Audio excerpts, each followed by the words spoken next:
Bismillahirrahmanirrahim. Alhamdulillahilladzi an'amana bi ni'matil iman wal islam. Wa nusalli wa nusallimu ala khairil anam sayyidina wa maulana Muhammadin wa ala alihi wa sahbihi ajma'in amma ba'du. Azabiku semua dimuliakan Allah. Dahulu ada kelompok-kelompok yang menyerang kepribadian Syekh Asy-Sya'rawi dengan memutarbalikkan fakta terhadap apa yang beliau sampaikan. Pada saat itu, media-media yang ada di Mesir, bahkan di seluruh negara Arab, dipenuhi dengan isu negatif, sampai-sampai orang yang mencintai beliau berbalik membenci beliau, karena mendengar isu miring tersebut. Pada saat itu, karakter beliau dibunuh, dan nama baik beliau dirusak oleh kelompok-kelompok yang tidak bertanggung jawab ini.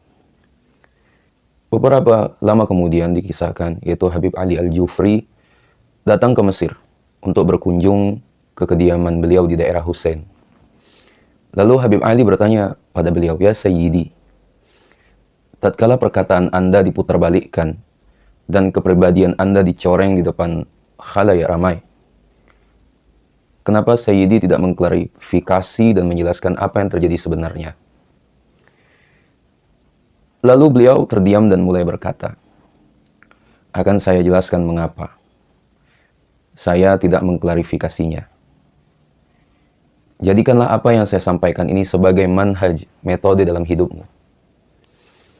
Beliau melanjutkan, "Jika ada orang-orang yang menyerang kepribadianmu, maka jangan dihiraukan. Diam saja dan jadikan dirimu seolah-olah tidak mendengarnya sama sekali." Padahal, kalau waktu itu beliau muncul di televisi dan menjelaskan permasalahan tersebut, pastinya semua akan beres. Tapi pada saat itu, beliau melakukan hal yang berbeda. Beliau menyandarkan hatinya kepada Allah sepenuhnya. Beliau selanjutnya berkata, "Anakku, sesungguhnya Allah yang akan membela orang-orang yang beriman." Lalu Habib Ali berkata kepada beliau, "Kalau Anda tidak menjelaskan hal yang sebenarnya terjadi, segala kebaikan yang telah Anda sampaikan tidak dianggap berguna oleh masyarakat." Kemudian Syekh Mutawali menjawab, "Tidak, anakku. Allah lebih besar dari semua masalah ini. Mereka tidak tahu siapa Allah. Tak kala Allah melihat kebenaran di pihak seorang penuntut ilmu, sementara dia tidak melakukan pembelaan terhadap dirinya, maka Allah sendiri yang akan membelanya." Jawab beliau. Ashabiku semua dirahmati Allah, maka benar saja, tidak begitu lama setelah isu itu diangkat, semua orang yang menjelek-jelekkan beliau lenyap begitu saja. Tidak ada lagi isu-isu negatif tentang beliau. Ashabiku semua dimuliakan Allah. Pada kisaran tahun 90-an, mungkin kalian sudah tahu kisahnya ya, dalam sebuah muktamar tingkat dunia yang diselenggarakan di Mesir, muncul pertanyaan dari Syekh Mutawali Asy-Sya'rawi tentang kemanakah perginya air bekas memandikan jasad Rasulullah SAW. Ashabiku semua peserta muktamar yang merupakan para ulama perwakilan dari berbagai negara itu, tak ada yang mampu menjawab. Ya ashabiku semua, karena pertanyaan tersebut menarik dan belum pernah dibahas dalam sejarah Islam sebelumnya. Maka sang pimpinan muktamar meminta waktu untuk mencari jawaban tersebut. Beliau berkata bahwa besok beliau akan menemukan jawabannya. Sepulangnya dari muktamar, sang pimpinan langsung masuk ke perpustakaan dan membuka seluruh kitab yang ada guna mencari jawaban dari pertanyaan tersebut. Namun, setelah semua kitab dibuka, tak ada satupun kalimat yang membahas pertanyaan tersebut. Asabi ke semua, karena kelelahan, akhirnya beliau tertidur. Saat tidur itulah beliau bermimpi bertemu dengan Rasulullah Shallallahu Alaihi Wasallam yang sedang bersama seorang pembawa lentera. Bak pucuk dicinta ulam pun tiba. Beliau menggunakan kesempatan tersebut untuk meminta jawaban yang dicarinya langsung kepada Rasulullah Shallallahu Alaihi Wasallam. Asabiku semua, Rasulullah memberi isyarat agar beliau bertanya kepada pemegang lentera di sampingnya. Tanyalah kepada sahibul kindil atau lentera. Sahibul kindil menjawab, air tersebut naik ke langit dan turun kembali ke bumi bersama hujan. Setiap tanah yang dijatuhi air tersebut, maka di kemudian hari akan didirikan sebuah masjid. Ya, sabiku semua, keesokan harinya berdirilah sang pemimpin muktamar untuk memberikan jawaban tentang perginya air bekas memandikan jasad Rasulullah Shallallahu Alaihi Wasallam. Semua yang hadir terkagum-kagum. Sabiku semua dimuliakan Allah. Syekh Mutawali yang mengajukan pertanyaan tersebut bertanya lagi. Dari mana engkau mengetahuinya? Sang pimpinan muktamar menjawab, dari seseorang yang saat itu sedang bersama Rasulullah SAW dalam mimpiku semalam. Sabiku semua, Syekh Mutawali bertanya lagi, apakah ia membawa kindil? Bagaimana engkau tahu? Tanya balik sang pimpinan. Karena akulah sahibul kindil tersebut. Jawab Syekh Mutawali. Ya, sabiku semua, kisah ini amat masyhur di kalangan ulama, ya, terlebih di Mesir. Sekalipun banyak saksi mata yang menyaksikan langsung peristiwa ini, ya, namun ulama-ulama dari kelompok Wahabi yang kala itu hadir juga, sedikit pun tidak mempercayai kisah ini, ya, kecuali Syekh Umar Abdul Kafi. Ya. Beliau mengatakan bahwa dirinya telah banyak melihat berbagai karamah dalam diri Syekh Mutawali Asy-Sya'rawi. Namun, beliau enggan mengakuinya karena keyakinan yang dianutnya. Ya, paham Wahabi itu jelas menolak adanya karamah. Ya. Tapi untuk kali ini Allah telah menumbuhkan keyakinan dalam dadanya sehingga beliau termasuk orang yang mempercayai kisah ini. Beliau kemudian keluar dari Wahabi dan masuk ke dalam faham Ahlus Sunnah wal Jamaah. Asabiku semua yang rahmati Allah. Syekh Mutawali Asy-Sya'rawi itu juga pernah, ya, didebat oleh Wahabi. Ya. Apakah boleh meminta pertolongan atau petunjuk kepada wali yang telah meninggal? Ya. Syekh Mutawali Asy-Sya'rawi itu berkata, di negeri Arab, ya, sebagian dari mereka bertanya kepadaku. Ya, mereka bertanya kepada Syekh Mutawali Asy-Sya'rawi, Anda berbicara tentang aulia, menceritakan peristiwa dan kisah-kisah yang tidak berdasar. Kemudian Syekh Mutawali Asy-Sya'rawi berkata, kemarilah, mari kita berdiskusi. Ya, berdiskusi dengan argumen ala ulama, bukan argumen orang awam. Kalian beriman dengan Mi'raj, bukan? Mereka menjawab, iya.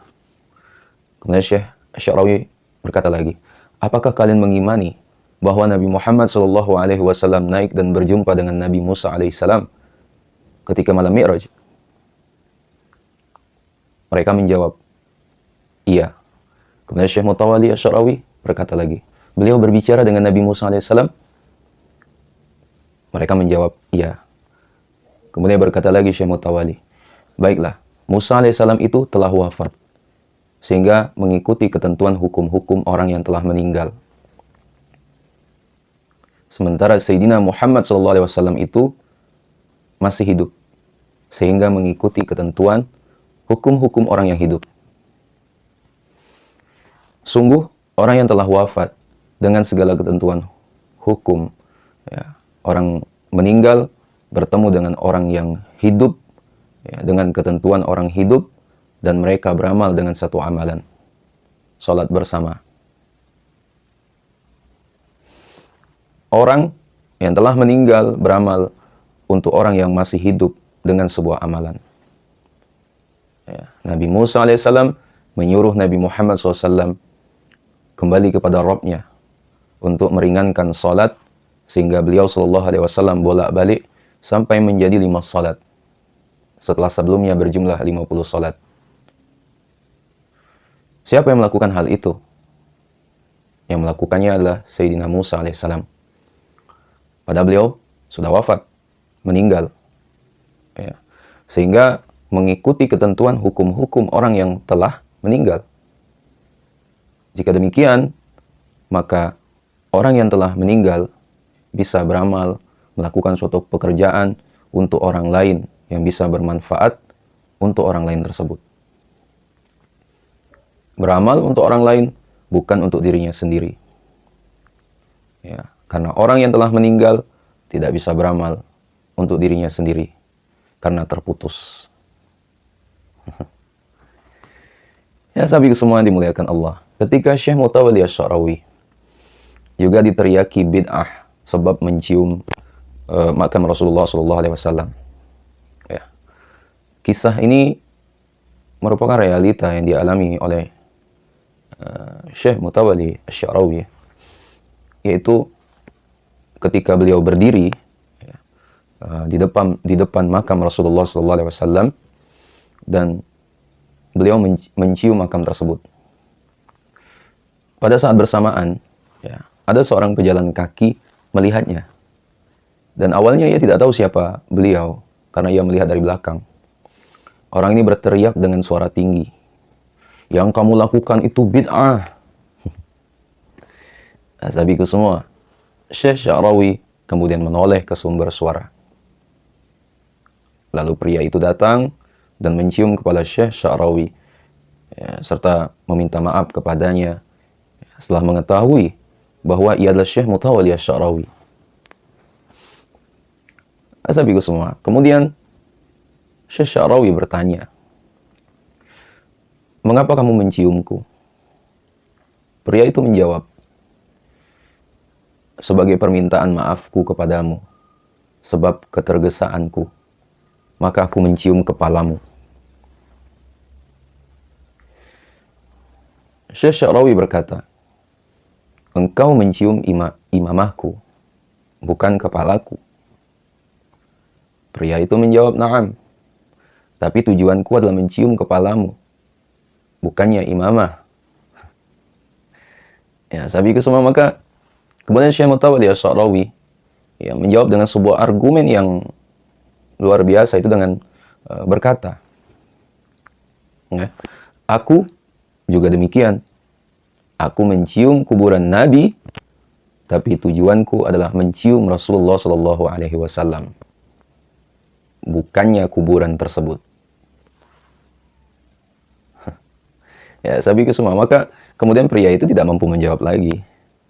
Ya, ya, sahabatku semua, kisah ini pun ya seperti yang dialami sahabat Rasulullah SAW, yaitu Sayyidina Abu Ayyub Al-Ansari yang meletakkan wajahnya di atas kubur Nabi Muhammad SAW. Ya. Kemudian Khalifah Marwan yang saat itu tidak tahu kalau laki-laki itu adalah sahabat Abu Ayyub. Ya. Itu serta-merta langsung megang lehernya dan mengatakan, "Tahu tidak apa yang kamu lakukan?" Kemudian Abu Ayyub bilang, "Ya, aku mendatangi Rasulullah SAW, bukan mendatangi batu." Ya, ini kisah ini silakan kalian cari. Ya. Itu dalam Mustadrak Al-Imam Al-Hakim dan yang lainnya. Ya, ada yang menyatakan statusnya sahih, ya, ada yang hasan. Nah, sahabat semua dimuliakan Allah, Syekh Mutawalli Asy-Sya'rawi, siapa yang tak kenal beliau? Mufassir Agung Al-Azhar Mesir. Ya, itu pernah bertanya kepada seorang pemuda berhaluan Wahabi. Ya. Beliau bertanya, apakah mengebom sebuah klub malam di negara muslim itu halal atau haram? Pemuda ini menjawab, tentu saja halal, membunuh mereka itu boleh. Ya, sahabatku semua, Syekh Sya'rawi bertanya lagi, jika seandainya engkau membunuh mereka, sedangkan mereka bermaksiat kepada Allah, kemana mereka akan ditempatkan? Pemuda itu menjawab, tentu di neraka. Syekh Mutawalli Asy-Sya'rawi bertanya pula, kemana setan menjerumuskan mereka? Pemuda ini menjawab, tentu saja ke neraka. Ashabiku semua, Syekh Asy-Sya'rawi berkata, jika demikian, engkau dan setan memiliki tujuan yang sama, yaitu memasukkan manusia ke neraka. Kemudian Syekh Asy-Sya'rawi menyebutkan sebuah hadis Nabi Muhammad SAW ketika ada mayat seorang Yahudi lewat di hadapan Nabi Muhammad SAW, beliau lalu menangis. Para sahabat bertanya, mengapa engkau menangis, wahai Rasulullah? Dijawab oleh Rasulullah, telah lolos dariku satu jiwa dan ia masuk ke dalam neraka. Sahabatku semua, Syekh Mutawalli Asy-Sya'rawi berkata lagi, perhatikan perbedaan kalian dengan Nabi Muhammad SAW yang berusaha memberi petunjuk dan menjauhkan mereka dari neraka. Ya. Kalian berada di satu lembah, sedangkan Nabi berada di lembah lain. Ya, sahabatku semua, pemuda itu hanya diam, membisu mendengarnya. Ya, sahabatku semua dimuliakan Allah. Terakhir, ya, mungkin kalian semua sudah tahu kisahnya ya. Dan kisah ini juga pernah diceritakan oleh Ustaz Abdul Somad. Dulu, ya, penggunaan mikrofon dan speaker itu ditentang dan diharamkan oleh ulama Saudi. Ya. Mereka menyebut bahwa cukup mubaligh saja sebagai penyampai suara imam ke belakang. Namun, kemudian keputusan ini diprotes beragam ulama dunia lainnya. Ya, salah satunya adalah Syekh Mutawalli Asy-Sya'rawi. Ya. Ashabiku semua, hujjah yang beliau sampaikan adalah dengan bertanya, bolehkah menggunakan kacamata dalam membaca Al-Quran? Ulama Saudi sepakat menjawab boleh. Alasannya adalah karena kacamata sebagai alat pembesar dan penjelas tulisan Al-Quran, sehingga benar dibacanya. Ashabiku semua. Lalu kemudian, Syekh Mutawalli Asy-Sya'rawi bertanya kembali, jika demikian, apa bedanya dengan pengeras suara? Bukankah ia memperbesar dan memperjelas bacaan Al-Quran, sehingga bisa terdengar oleh siapapun di belakang? Ya, sahabatku semua dirahmati Allah, sejak saat itu speaker dan mikrofon kemudian dipasang di Masjidil Haram, ya, dan Masjid Nabawi. Ya, sahabatku semua dirahmati Allah, hingga saat ini, ya, jika disebut nama Syekh Mutawalli Asy-Sya'rawi, ya, maka hati kita akan bergetar dan dipenuhi oleh cahaya ilahi. Ya, beliau merupakan panutan, teladan, ya, tokoh, my idol, ya, bagi para penempuh, pecinta jalan orang-orang soleh.